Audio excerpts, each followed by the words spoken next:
Hello everyone and a warm welcome to Achievers YouTube channel. A very good morning guys. I hope you are doing well. स्वागत है सभी का achievers YouTube channel पर। तो कैसे हैं आप लोग? आशा करता हूँ कि शानदार तरीके से आप अपनी लाइफ को एंजॉय कर रहे हो, अपनी सेहत, फैमिली और पढ़ाई का ध्यान काफ़ी अच्छी तरीके से रख रहे हो।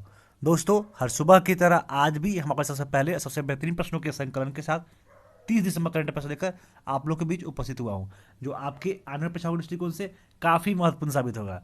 शुरू करने से पहले आपसे निवेदन है कि वीडियो को आशा देखें। वीडियो चलता है तो आपको क्या करना है, वीडियो को लाइक करना है, कमेंट करना है और दोस्तों में शेयर करना है। उससे क्या होती है, हमारी जो भी मोटिवेशन का लेवल होता है वो बिल्कुल एक जन्नत लेवल, बिल्कुल एक हाई लेवल होता है। ठीक है, तो बस आपको हमारी जोश को हाई करना है। ठीक है, चलिए आज का पहला प्रश्न को देखते हैं। उससे पहले जो लोग हमारे चैनल पर नए जुड़े हैं, जो जुड़े क्या है, जो लोग हमारे चैनल को बिना सब्सक्राइब किए हुए देख रहे हैं, तो उनसे मेरा रिक्वेस्ट है प्लीज़ चैनल को सब्सक्राइब करें एवं बेल आइकन दबाकर ऑल पे टैप करें। उससे क्या होगा, जो भी हमारे साइट से रेगुलर अपडेट होगा वो आपको सबसे पहले मिल सकेगा। ठीक है, तो चलिए मूव करते हैं आज के पहले प्रश्न की तरफ।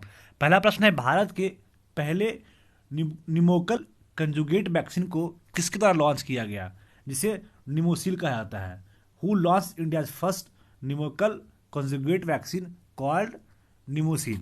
तो ये डॉक्टर हर्षवर्धन के द्वारा भारत का पहला न्यूमोकोकल क्या है, न्यूमोकोकल कंजुगेट वैक्सीन लॉन्च किया गया, जिसे निमोसिल कहता है। फिर से देखिए कि भारत के पहले न्यूमोकोकल कंजुगेट वैक्सीन किसके द्वारा लॉन्च किया गया है, जिसे न्यूमोसिल कहा जाता है। तो ये डॉक्टर हर्षवर्धन के द्वारा ये लॉन्च किया गया। वैक्सीन को भारत के सीरम संस्थान द्वारा विकसित किया गया था। तो ये हमारा आज का पहला प्रश्न था। अब मूव करते हैं अगले प्रश्न की तरफ। अगला प्रश्न है, किस राज्य के मुख्यमंत्री ने राज्य के 38वें जिले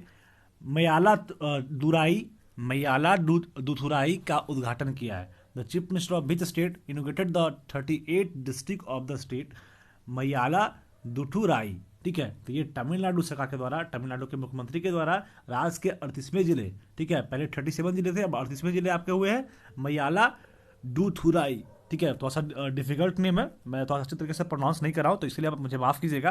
तो ये 38वां आपका ये यहाँ डिस्ट्रिक्ट बना है। ठीक है, इसके पहले 37 डिस्ट्रिक्ट था। चलिए आप ये बताइए कि और भारत में कौन सा ऐसा राज्य है जहाँ पे आई थिंक 38 डिस्ट्रिक्ट है?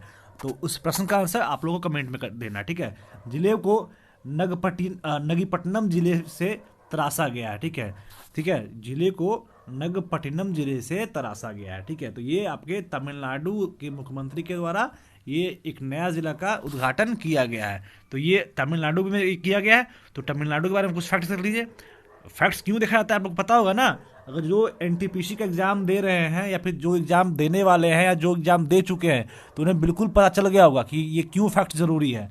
तो आपका चीफ मिनिस्टर का नाम पूछता है, तो यही रिसेंटली 29 तारीख को जो आपका यानी कल जो एग्जाम हुआ था, उसमें पूछा था कि तमिलनाडु के चीफ मिनिस्टर का नाम क्या है, तो इडीपड्डी के पलानीस्वामी। तो ये क्वेश्चन आपको पूछा जा चुका है। तो देख लीजिए इसका कितना इंपॉर्टेंस है, आप लोग देख लीजिए। कैपिटल हो गया आपका चेन्नई, डिस्ट्रिक्ट कुल 38 है और गवर्नर कौन है, बनवारी लाल पुरोहित। चीफ मिनिस्टर आपके डीपडी के पलानीस्वामी है, इनके में 234 सीट है, लोकसभा में 39 सीट है और राज्यसभा में 18 सीट है। राज्यसभा में 10 सीट हो गया और पॉपुलेशन में कितना है, 6 है। अब देखते हैं ये आपका जो तमिलनाडु है वो भारत के किस किस स्टेट से बॉन्डेज करता है। तो ये यहाँ पे तमिलनाडु का आपको मैप आराम से दिखेंगे। ठीक है, तमिलनाडु जो है वो आंध्र प्रदेश से शेयर कर रहा है, कर्नाटका से, केरला से, और पौंडीचेरी जो है इसका यूटी है, जिससे इसका बाउंड्री टच होता है। तो यहाँ पे मुख्य रूप से 3 स्टेट है, आंध्र प्रदेश, कर्नाटका और केरला। तो ये 3 स्टेट से इसका बाउंड्री शेयर होता है। यहाँ पे कुछ इंपॉर्टेंट नेशनल पार्क है, क्योंकि नेशनल पार्क से भी अभी क्वेश्चन आ रहा है। ठीक है, क्वेश्चन आया था कि मुखूर्ती नेशनल पार्क कहाँ है, ये क्वेश्चन पहले पूछा जा चुका है। तमिलनाडु को बिल्कुल ध्यान दिया गया है, मुखूर्ती नेशनल पार्क कहाँ था ये पूछा गया था। तो मुखूर्ती नेशनल पार्क भी तमिलनाडु में है। मुदुमलाई हो गया, इंदिरा गांधी अन्नामलाई हो गया, गल्फ ऑफ मन्नार हो गया और गुंडिया नेशनल पार्क। तो कुछ इंपॉर्टेंट नेशनल पार्क है जो कि तमिलनाडु में है। तो एनटीपीसी का मैं अभी फिलहाल एनालिसिस कर रहा हूँ। जो शिफ्ट 1 और शिफ्ट 2 में क्वेश्चन पूछा गया है ना, वो सारे जीके जैसा क्वेश्चन को मैं एनालिसिस कर रहा हूँ। तो जो लोग हमारे चैनल से जुड़े हैं, जो लोग हमारे चैनल पे अभी हैं और वो नहीं देखे हैं कि क्वेश्चन किस लेवल का आ रहा है, कैसे कैसे क्वेश्चन आ रहा है, तो एक बार जाए और एक अवश्य देखिए। उससे क्या होगा कि आपको बिल्कुल पूरे तरीके से पैटर्न पता चलेगा। और अगर जो आपका प्रिपरेशन कहीं भी लैग कर रहा है, तो वो आप उसको ओवरकम कर सकते हो, ठीक है। तो वो जाए और आप उस लेक्चर को देख ले, आपके लिए काफ़ी लाभदायक साबित हो सकता है। अगला क्वेश्चन है, किस खिलाड़ी ने हाल ही में ग्लोबल सॉकर अवार्ड्स में प्लेयर ऑफ द सेंचुरी पुरस्कार जीता है? Which player has recently won the player of century award at the globe score award? तो क्रिस्टियानो रोनाल्डो जो है, रोनाल्डो जी जो है वो आपके ग्लोबल सॉकर अवार्ड्स में प्लेयर ऑफ द सेंचुरी पुरस्कार जीते हैं। कौन है? रोनाल्डो है, ठीक है। बैरन म्यूनिक के क्लब ऑफ द ईयर का पुरस्कार जीता है, ठीक है। तो ये क्वेश्चन था, क्रिस्टियानो रोनाल्डो जो है वो आपके globe soccer awards player of the century जीते हैं, ठीक है। अगला क्वेश्चन था, दिल्ली और जिला क्रिकेट संघ ने हाल ही में किस व्यक्ति की प्रतिमा का अनावरण किया है? The statue of which person has recently been unveiled by the Delhi and district cricket association? जी हाँ, अरुण जेटली जो हमारे अब मतलब आसपास नहीं रहे, जो जिनकी देहांत हो गई, जो इनकी मृत्यु हो गई, वो उनके नाम पर दिल्ली, उनके मतलब उनके नाम पर नहीं, उनकी मूर्ति का अनावरण किया गया है। दिल्ली और जिला क्रिकेट संघ के द्वारा इनकी प्रतिमा को अनावरण किया गया है। आपके दिल्ली में एक स्टेडियम है जिसका नाम अरुण जेटली स्टेडियम रखा गया है, ठीक है। इनके मरने के बाद ही रखा गया है। तो और उस स्टेडियम को बनाने में इनका बहुत बड़ा हाथ था, बहुत बड़ा इनका हाथ था, बहुत ज़्यादा इनका उसमें स्टेडियम बनाने में योगदान रहा है, ठीक है। तो दिल्ली और जिला क्रिकेट संघ के द्वारा एक आपके अरुण जेटली जी का प्रतिमा का अनावरण किया गया। अब देखते हैं अगला क्वेश्चन, हाल ही में भारतीय नौसेना और किस देश की नौसेना ने दक्षिण चीन सागर में नौसेना अभ्यास पास एक्स यानी पास एक्स का मतलब हाल ही में भारतीय नौसेना और किस देश की नौसेना ने दक्षिण चीन सागर में नौसेना अभ्यास पासेक्स किया, ठीक है। Recently India navy and navy of which country did naval exercise PASSEX in South China Sea? तो जी हाँ, आपका इंडिया और वियतनाम के साथ में पासेक्स एक्सरसाइज अब नौसेना अभ्यास किया गया। तो मैं एक चीज़ बता दूं आपको कि मिलिट्री एक्सरसाइज से इम्पॉर्टेंट एक लेक्चर लाया गया है, और वो लेक्चर को लाई हैं श्वेता में, और काफ़ी शानदार तरीके से लाई हैं। जितने भी 2019 और 2020 रिसेंटली जितने आपके मिलिट्री एक्सरसाइज हुए हैं, वो चाहे आपका नेवल का हो जाए, वो चाहे आर्मी का हो जाए, वो चाहे एयरफोर्स का हो जाए, वो सारा कुछ वहाँ पे कंक्लूड करके एक अच्छी तरीके से लेक्चर लाया गया है। तो जो लोग एनटीपीसी का एग्जाम देने वाले हैं या जो लोग अपकमिंग डेज में एग्जाम देने वाले हैं, तो उनके लिए काफ़ी इंपॉर्टेंट हो सकता है। तो जाएँ एक बार अवश्य देखें, क्योंकि उसमें जो आपका बताया गया है वही से आपके एग्जाम में आ रहे हैं, ठीक है। तो ये आपका पासेक्स जो है वो आपको नौसैनिक अभ्यास है, और ये जो है हमारे देश और वियतनाम के साथ में ये अभ्यास हुआ था, जो कि दक्षिण चीन सागर में ये अभ्यास हुआ था। तो ये हमारा आज का 5वां प्रश्न था। अब मूव करते हैं अगले प्रश्न की तरफ। अगला प्रश्न काफी शानदार है और काफी आपका फेवरेट हो सकता है। प्रश्न है, आईसीसी के किस पूर्व भारतीय कप्तान को दशक के ICC spirit of the cricket award से सम्मानित किया गया? Which former Indian captain has been conferred with the ICC Spirit of the Cricket Award of the Decade by ICC? तो जी हाँ, सबके फेवरेट माही मार रहा है। हालांकि ये इनको आप कभी फील्ड में नहीं देखोगे, बस आप आईपीएल खेलते देख सकते हो, और बाकी वो चाहे आपका T20 हो, वो चाहे आपका वनडे हो या फिर टेस्ट क्रिकेट, वो सारे चीज़ों से ये संन्यास ले लिए हैं। लेकिन फिर भी इनका ये कहर है, इनका ये रुतबा है कि अभी भी वो ICC spirit of the cricket के अवार्ड से सम्मानित किए गए हैं। और ये क्यों किए गए थे वो जान लीजिए कि धोनी को साल 2011 में इंग्लैंड के खिलाफ हुए मैच में यह अवार्ड मिला है, ठीक है। धोनी ने नॉटिंघम टेस्ट के दौरान इयान वेल को रन आउट होने के बावजूद वापस खेलने के लिए बुला लिया था। अब आईसीसी ने उस खेल भावना के लिए धोनी को यह सम्मान दिया है। जी हाँ, धोनी जी वो थे जो इयान वेल आपके रन आउट नहीं थे, सॉरी रन आउट होने के बावजूद भी उन्हें वापस खेलने के लिए बुला लिए थे, क्योंकि वो रन आउट नहीं थे। धोनी जी को फील हुआ था, तभी इन्हें इस चीज़ के लिए ICC spirit of the cricket award से सम्मानित किया गया था। इधर रिसेंटली इन्हें आईसीसी के ओडीआई टीम और T20 टीम के भी कैप्टन बनाया गया, जो कि ये टीम जो होता है वो इमेजिनेशन टीम होता है, जो एक आईसीसी के द्वारा इमेजिन किया जाता है कि हाँ ये टीम, ये प्लेयर इसमें होता है, ये प्लेयर इसमें होता है। जो दुनिया का पूरा वर्ल्ड का बेस्ट प्लेयर होता है ना, वो चाहे ऑस्ट्रेलिया का हो, वो चाहे आपका इंग्लैंड का हो, या फिर जितने सारे मुल्क क्रिकेट खेलते हैं, उसमें जो बेस्ट क्रिकेटर होता है ना, ओपनर कौन है, बॉलर अच्छा कौन है, ऑलराउंडर कौन अच्छा है, मिडिल ऑर्डर कौन अच्छा खेल सकता है, विकेट कीपर कौन है, बेस्ट कैप्टन कौन हो सकता है, तो वो जो होता है वो इमेजिनेशन वाला टीम होता है, जो कि आईसीसी डिक्लेयर करता है 10 साल में एक बार, ठीक है। तो उसमें धोनी जी को आपका ओडीआई का और T20 का कैप्टन भी बनाया गया और विकेट कीपर के तौर में भी रखा गया, ठीक है। तो ये जो है, और इधर रिसेंटली आपका ICC spirit of the cricket award से भी सम्मानित किया गया। किन्हें किया गया? महेंद्र सिंह धोनी, सबको इंस्पिरेशन देने वाले महेंद्र सिंह धोनी जो है उन्हें सम्मानित किया गया इस अवार्ड से। अगला क्वेश्चन है कि निम्न में से किस राज्य में जाति के स्टिकर वाले वाहनों के मालिकों के खिलाफ दंडात्मक कार्रवाई की जाएगी? In which of the following states punitive action will be taken against the owners of the vehicle which caste stickers. तो ये उत्तर प्रदेश में, यूपी में जो भी लोग अपने वाहनों में, अपने बाइक में, अपने कार में जाति का स्टिकर लगाएंगे, जैसे कुछ लोग होता है राजपूत लगाता है, आगे लिखता है राजपूत, कोई भूमिहार लिखता है, कोई यादव लिखता है, कोई पंडित लिखता है, तो जो भी लोग अगर जो है अपने गाड़ी के आगे स्टिकर लगाएंगे तो उन लोगों पे दंडात्मक कार्रवाई की जाएगी। ये कहाँ किया जा रहा है? उत्तर प्रदेश में। दरअसल मोटर वाहन एक्ट के अनुसार नंबर प्लेट पर अगर नंबर के अलावा कुछ भी लिखा हो तो परिवहन विभाग ऐसे वाहनों और वाहन के मालिक पर खिलाफ मतलब कार्रवाई कर सकती है। तो जी हाँ, बहुत अच्छा स्टेप है। क्यों भाई, कोई जाति क्यों दिखाना, जाति क्यों दिखाना? अपने जाति पे आपको ये हो रहा है, शक हो रहा है क्या कि हम ये जाति हैं वो जाति हैं? और जाति क्या है भाई? एक अच्छे इंसान है, सबसे पहले इंसान है, उसके बाद जाति हैं।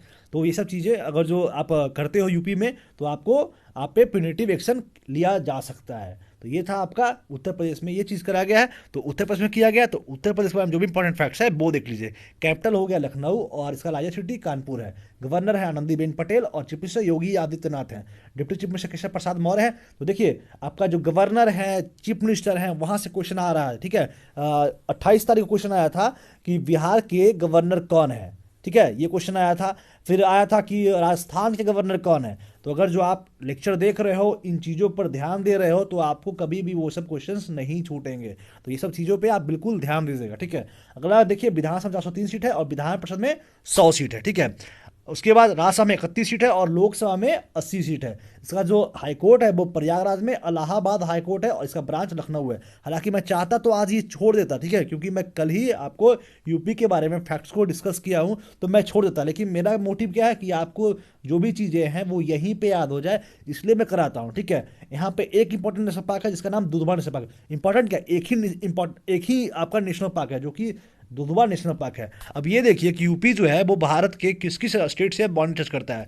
तो यहाँ पे उत्तर प्रदेश का मैप हो गया, बिहार से करा, झारखंड से, मध्य प्रदेश से, राजस्थान से, हरियाणा से, दिल्ली से और उत्तराखंड से। तो ये कुछ स्टेट्स हैं जिससे यूपी का बाउंड्री शेयर होता है। अब देखते हैं अगला प्रश्न क्या कहता है, वो देख लीजिए कि हाल ही में प्रधानमंत्री नरेंद्र मोदी ने किस शहर में देश की पहले ड्राइवर रहित मेट्रो रेल का उद्घाटन किया? Recently in which city prime minister Narendra Modi has innovated the country's first driverless metro rail. जी हाँ, बिना ड्राइवर के ये ट्रेन चलेगी, मेट्रो रेल चलेगी, जो कि आपके दिल्ली में ये मोदी जी के द्वारा ये इनोग्रेट किया गया, उद्घाटन किया गया, ठीक है। देश में ड्राइवर रहित इस पहली मेट्रो ट्रेन को संचालन दिल्ली मेट्रो की 38 किलोमीटर लंबी लाइन 8 यानी मजेंटा लाइन पर किया गया है, ठीक है। तो ये क्वेश्चन मैं कल भी कराया था और ये क्वेश्चन आपके अपकमिंग एग्जाम के लिए काफ़ी इंपॉर्टेंट हो सकता है, इसलिए इसे आज भी रखा गया है, ठीक है। तो ये दिल्ली में किया गया, तो दिल्ली के बारे में कुछ इंपॉर्टेंट फैक्ट्स हैं, जो भी आपके की पॉइंट्स हैं वो देख लीजिए। इसको फॉर्मेशन किया गया था यूटी के रूप में 1956 में, ठीक है, और 1 फरवरी 1992 में इसे नेशनल कैपिटल टेरिटरी के रूप में बनाया गया था। अब इसका कैपिटल न्यू दिल्ली है, डिस्ट्रिक्ट कुल 11 है और जो आपके चीफ मिनिस्टर है वो अरविंद केजरीवाल है, गवर्नर अनिल बैजल और deputy chief minister Manish Sisodia है। विधानसभा में 70 सीट है और राज्यसभा में 3 सीट है, लोकसभा में 7 सीट है और एरिया मार्किंग कितना है 31। अब ये देखिए कि आपका जो दिल्ली है वो भारत के किस किस स्टेट से बाउंड्री टच करता है, वो आप लोग यहाँ पे देख सकते हैं। यहाँ पे आपका दिल्ली का लोकेशन है, हरियाणा टच करता है, उसके बाद से आपका उत्तर प्रदेश टच करता है, ठीक है। तो ये कुछ राज्य हैं जिससे इसका बाउंड्री शेयर होता है, ठीक है। अब मूव करते हैं अगले प्रश्न की तरफ। अगला प्रश्न क्या है वो देखिए कि हाल ही में, नहीं सॉरी, वो मैं सेम क्वेश्चन पढ़ दिया था। अगला क्वेश्चन है कि संयुक्त राज्य अमेरिका ने किस साल के अंत तक चंद्रमा पर पहला परमाणु रिएक्टर स्थापित करने की योजना तैयार कर रहा है? The United States prepared a plan to install the first nuclear reactor on the moon by the end of which year? 2026 के लास्ट तक संयुक्त राज्य अमेरिका के द्वारा आपका पहला परमाणु रिएक्टर स्थापित करने का योजना किया जा रहा है। कहाँ पे? चंद्रमा पर। चलो भाई, ये सब चंद्रमा पे चलना ही है। अब पृथ्वी पर जगह है नहीं रहने के लिए, सब चंद्रमा पर अपना अपना बसेरा खोज रहा है, हम लोग भी चलते हैं, ठीक है। कि ये आपका यूएसए के द्वारा चंद्रमा पर पहला परमाणु रिएक्टर स्थापित करने का योजना तैयार किया गया है। कब तक, किस साल के लास्ट तक? 2026 के अंत तक ये वहाँ पे स्थापना करने का बात किया जा रहा है। संयुक्त अमेरिका ने हाल ही में 2026 के अंत तक चंद्रमा पर पहला परमाणु रिएक्टर स्थापित करने का योजना तैयार की है। अमेरिका ऊर्जा विभाग नासा के सहयोग से 2021 की शुरुआत में इसकी डिजाइन का प्रस्ताव रखेगा, ठीक है। तो ये था क्वेश्चन आपका यूएसए द्वारा, ये चंद्रमा पर परमाणु रिएक्टर की स्थापना किया जाएगा, ठीक है। अगला क्वेश्चन है किस राज्य ने कोविड लॉकडाउन के दौरान किए गए प्रयासों के लिए डिजिटल इंडिया अवार्ड 2020 जीता है? Which state has won the digital India award 2020 for the efforts made during the Covid lockdown? ये बिहार के द्वारा ये आपका अवार्ड जीता गया है, ठीक है, जो कि कोविड लॉकडाउन के दौरान किए गए प्रयासों के लिए डिजिटल इंडिया अवार्ड 2020 जीता गया है। डिजिटल इंडिया अवार्ड 2020 जो है वो बिहार के द्वारा जीता गया, जो कि कोविड लॉकडाउन के दौरान ये प्रयास किया गया था, ठीक है। अब ये बिहार के द्वारा जीता गया, तो बिहार के बारे में कुछ भी इंपॉर्टेंट फैक्ट्स है वो देख लीजिए, ठीक है। कैपिटल हो गया पटना, और एरिया बारे में कितना है, 12th है। पॉपुलेशन रैंकिंग 3rd है, और गवर्नर कौन है, फागू चौहान। ये क्वेश्चन पूछा जा चुका है आपका एनटीपीसी के 28 तारीख को, आई थिंक शिफ्ट 1 या शिफ्ट 2, मुझे ये श्योर नहीं हूँ, लेकिन ये क्वेश्चन पूछा जा चुका है, ठीक है। गवर्नर है Nitish Kumar, deputy chief minister Sushil Kumar Modi थे, लेकिन ये अब नहीं रहे, तो सर आप इसको इंप्रूव कर लीजिएगा। इसमें यहाँ पे 2 आपके डिप्टी चीफ मिनिस्टर बने हैं, एक है किशोर प्रसाद है, एक है आपका एक थोड़ा सा मैं नाम भूल रहा हूँ, वो फीमेल है, एक मेल एक फीमेल है, ये 2 हैं। तारकिशोर प्रसाद है, एक है आई थिंक, यार मैं बिल्कुल मैं माइंड से नाम ही हट रहा है, थोड़ा सा मुझे याद आ रहा है, लेकिन मैं फिर भी भूल रहा हूँ, ठीक है। अगर जो मुझे याद आता है तो मैं बीच में आपको बता दूंगा, ठीक है। विधान परिषद 75 सीट है, और विधान सभा में 240 सीट है, राज्यसभा में 16 सीट है, और लोकसभा में क्या है, 40 सीट है, ठीक है। तो ये था आपका बिहार के बारे में कुछ फैक्ट। तो हाँ, अभी याद आया, तारकिशोर प्रसाद एक हो गए, एक रेणु देवी हैं, तो ये 2 नाम हैं जो आपके बिहार के डिप्टी चीफ मिनिस्टर, पहली बार बिहार में 2 चीफ मिनिस्टर आया है। अभी ये यूपी से ट्रेंड में आया है, यूपी में 2 डिप्टी चीफ मिनिस्टर थे, और इसी तरीके से आपका बिहार में भी 2 डिप्टी चीफ मिनिस्टर बनाया गया, एक तारकिशोर प्रसाद को बनाया गया, एक आपका रेणु देवी को बनाया गया है। विधान परिषद 75 सीट है, विधानसभा 243, राज्यसभा में 16, और लोकसभा में 40 सीट है। आपका एक इंपॉर्टेंट नेशनल पार्क है जिसका नाम क्या है, वाल्मीकि नेशनल पार्क, ठीक है। देखिए ये जो बिहार है वो आपके भारत के किस स्टेट से बाउंड्री टच करता है, ठीक है। यहाँ पे बिहार है, आपको स्पष्ट दिख रहा होगा, यहाँ वेस्ट बंगाल से टच करता है, झारखंड से करता है, उत्तर प्रदेश से करता है, तो ये कुछ स्टेट है जिससे इसका बिहार का बाउंड्री टच होता है। अब मूव करते हैं अगले प्रश्न की तरफ। अगला प्रश्न है, हाल ही में किसने 100वीं किसान रेल को हरी झंडी दे दी है? Recently who has given green sign to the 100th किसान रेल? तो जी हाँ, हमारे देश के माननीय प्रधानमंत्री नरेंद्र मोदी के द्वारा 100वीं किसान रेल को हरी झंडी दी गई है। The 100th run of Kisan rail was flagged off from Sangola in Maharashtra to Shalimar in West Bengal virtually. The first Kisan rail was introduce from Devlali in Maharashtra to Danapur in Bihar. तो ये क्वेश्चन मैं पहले भी करा चुका हूँ, और ये भी मैं आपका जो ये क्वेश्चन है कि कौन से किसान 100वीं किसान रेल हरी झंडी दिया गया है, तो ये नरेंद्र मोदी को किया गया, ये क्वेश्चन मैं कल करा चुका हूँ। ये क्वेश्चन बहुत पहले कराया गया था, ठीक है। ये जो दिवाली, महाराष्ट्र के दिवाली से और बिहार के दानापुर से तक ये मतलब ये ट्रेन पहली जो ट्रेन चलाई गई थी, ठीक है। ये था क्वेश्चन आपको, जो किसान रेल को हरी झंडी दिखाया गया नरेंद्र मोदी के द्वारा। अब मूव करते हैं अगले प्रश्न तक। अगला प्रश्न है, किस शहर के नगर निगम को भारत में सबसे अच्छा प्रदर्शन करने वाला नागरिक निकाय के रूप में चुना गया है? Which cities municipal corporation has been selected as the best performing civic body in India? तो जी हाँ, विशाखापट्टनम को भारत के नगर निगम को सबसे अच्छा प्रदर्शन करने वाला नागरिक निकाय के रूप में चुना गया है, ठीक है। The greater Visakhapatnam municipal corporation has been announced as the best performing civic body in India. It was chosen under the annual awards for excellence by the Ministry of Housing and Urban Affairs Minister, ठीक है। तो ये विशाखापट्टनम के नगर निगम को भारत में सबसे अच्छा प्रदर्शन करने वाला नागरिक निकाय के रूप में चुना गया है, ठीक है। अब देखते हैं अगला क्वेश्चन, किस देश ने भारत द्वारा भेंट की पनडुब्बी INS सिंघुवीर को कमीशन किया है? Which countries commissioned Bharat submarine INS Sindhuvir by India? तो ये जो है वो म्यांमार के द्वारा भारत द्वारा भेंट की पनडुब्बी INS सिंघुवीर को कमीशन किया गया है। तो म्यांमार का बात है, तो म्यांमार का आपका कैपिटल कहाँ है? क्योंकि ये आपके एग्जाम में आ सकता है, आपके NTPC के अपकमिंग एग्जाम में आ सकता है कि म्यांमार का कैपिटल का नाम क्या है, क्योंकि जो भी आपका नेबर कंट्री है, जो भी हमारे भारत के इर्द गिर्द में जो कंट्रीज है उसके बारे में क्वेश्चन पूछ रहा है, ठीक है। तो बिल्कुल आप लोग याद कर लीजिएगा। कैपिटल है न्यापीदवे, इसके पहले रंगून था, अब बने हैं न्यापीदवे। और जो रंगून जो है वो आपके म्यांमार के सबसे बड़े सिटी है, सबसे बड़ा जो सिटी है, सबसे बड़ा जो शहर है वो आपका रंगून ही है। प्रेसिडेंट है विन मिंट है, और करेंसी क्या चलता है, क्यात चलता है। तो ये कुछ फैक्ट्स था जो कि म्यांमार के बारे में था।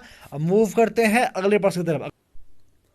अगला क्वेश्चन है, हाल ही में किस प्रख्यात नृत्य इतिहासकार और आलोचक का 87 वर्ष की आयु में निधन हो गया? which noted dance historian and critic recently passed away at age of 87 years।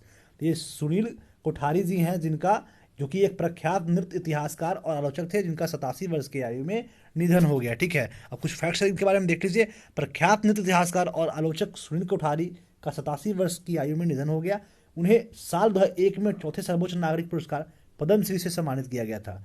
उन्होंने भारतीय शास्त्रीय नृत्यों पर 20 पुस्तकें लिखी और भारतनाट्यम, कथक तथा मणिपुरी नृत्य रूपों का विस्तार से लिखा। ठीक है, इनका नाम है सुनील कोठारी जी। ठीक है, जो कि आपके प्रख्यात नृत्य इतिहासकार और आलोचक थे, जिनका 87 ईयर्स में इनकी निधन हो गई। ठीक है, अगला क्वेश्चन है, किन दो देश के वायुसेना के बीच अभ्यास स्काई रोज आयोजित किया जाएगा? Sky rose will be conducted between the air force of which two nation. तो यूके और इंडिया के बीच में स्काई रोज नामक अभ्यास, जो कि वायुसेना का अभ्यास है, ये आयोजित किया जाएगा। ठीक है, यूनाइटेड किंगडम और इंडिया के द्वारा, इंडिया के साथ, ये दोनों के साथ में ये आपका स्काई रोज एक्सरसाइज, मिलिट्री वायुसेना का एयरफोर्स एक्सरसाइज किया जाएगा। अब मूव करते हैं question of the last day की तरफ, जिस प्रश्न का आंसर सिर्फ एक व्यक्ति के द्वारा दिया गया था और मैं उनका नाम जरूर बताऊंगा, बस आप लोग थोड़ा सा इंतजार कर लो। प्रश्न है, which state government signed MOU with NTPC to develop 925 megawatt solar park. तो राजस्थान गवर्नमेंट के द्वारा साइन किया गया मेमोरेंडम ऑफ अंडरस्टैंडिंग NTPC के साथ डेवलप करने के लिए 925 मेगावाट सोलर पार्क। और इस प्रश्न का आंसर दिया गया किनके द्वारा? जी हाँ, ये है रिया जी, जो हर दिन आंसर अच्छा करती हैं। रिया जी हैं और इनके द्वारा काफ़ी खूबसूरती से दिया गया। इसी तरीके से रिया जी आप हर दिन आंसर करते रहिए। भगवान आपको खूब सारी शक्ति दे, खूब सारी ऊर्जा दे, ताकि आपका जो भी माइलस्टोन है, जो भी आपने अपने लाइफ में करने को सोचा है, वो अच्छी तरीके से स्मूथली करते जाओ और अपने लाइफ का सारे माइलस्टोन को डिजर्व करो। तो इनसे क्वेश्चन पूछा गया था, मैं कल क्वेश्चन पूछा था नाटो के बारे में। नाटो का फुल फॉर्म क्या होता है? तो नॉर्थ अटलांटिक ट्रीटी ऑर्गेनाइजेशन, ये प्रश्न पूछा गया था। कब फॉर्मेशन किया गया था? 4 अप्रैल 1949 में। हेडक्वार्टर्स है बेल्जियम के ब्रुसेल्स में है। मेंबर में कुल है 30 और इसके जो सेक्रेटरी जनरल है वो जेन्स स्टॉलनबर्ग है। कौन है? जेन्स स्टॉलनबर्ग। ठीक है, और कुछ क्वेश्चन पूछा था। क्वेश्चन था पहले answer of day, question of day था जिसका आंसर राजस्थान था। तो राजस्थान के बारे में सारे इंपॉर्टेंट फैक्ट्स इनके द्वारा दिया गया है, जो मैं हमेशा इन्हें बताता हूँ, या सब लोगों को बताता हूँ। ठीक है, तो इसी तरीके से जो लोग नहीं देते हैं वो लोग भी दिया कीजिए, ताकि मुझे आपका नाम पढ़ने में काफ़ी प्राउडली फील हो और काफ़ी अच्छी तरीके से लूँ, और मैं हमेशा गॉड से प्रे करूँ आपके लिए। तो बस आप उसके लिए आपको कुछ करना पड़ेगा, क्योंकि जानते हो दवा से ज़्यादा अच्छा दुआ होता है। ठीक है, तो दुआ जो होता है ना, वो बिल्कुल बस भगवान से ब्लेसिंग से काम करता है। तो बिल्कुल दुआ चाहिए तो आप कमेंट में आंसर करो, आपका फायदा तो वहाँ से भी होगा और ब्लेसिंग्स तो आपको मिलेंगे ही। चलिए अब मूव करते हैं क्वेश्चन ऑफ द डे की तरफ, जिस प्रश्न का आंसर आप लोगों को कमेंट में देने हैं। प्रश्न है, which nation launched world's first 6G experiment satellite? किस नेशन के द्वारा world's first 6G experiment satellite launch किया गया? ठीक है, जापान, इंडिया, चाइना और USA। तो इस प्रश्न का आंसर आप लोगों को कमेंट में देने हैं। अन्य मैं प्रश्न पूछा हूं, उस प्रश्न का आंसर भी आप लोगों को कमेंट में अवश्य देने हैं।